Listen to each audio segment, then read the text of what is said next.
election is concerned, it was a tough fight. It was a good contest. But the question here is whether you got knocked down. It's not a question that we got knocked down, but the question is whether we get up to fight back or not. So here we get up and we fight back. We don't lie down just because we get knocked down. So last Saturday, I called a General Executive Committee meeting of the Mawplang Block Congress Committee, where many supporters they came.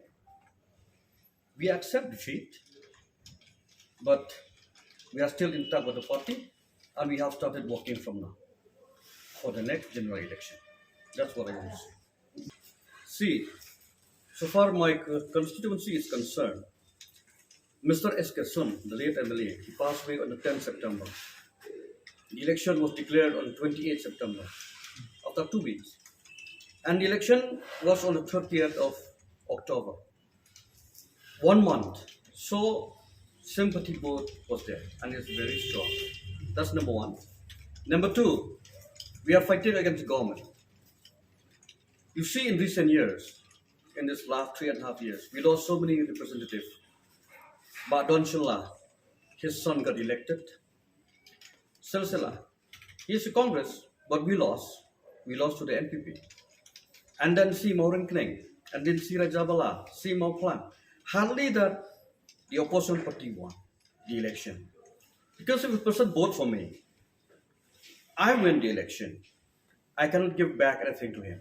But he vote for the government, so they can promise many things.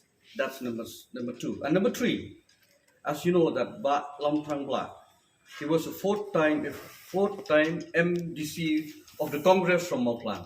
He came out and fought this election from NPP ticket. So our vote splits. You got 5,000 plus, I got nearly 9,000. So if you combine his vote and my vote, we will be more than 2,000 against the UDP. So these are the factors that why we lost this election. But no doubt, we are working very hard for the next general election, hardly 1.5 years maybe. Let's see to it.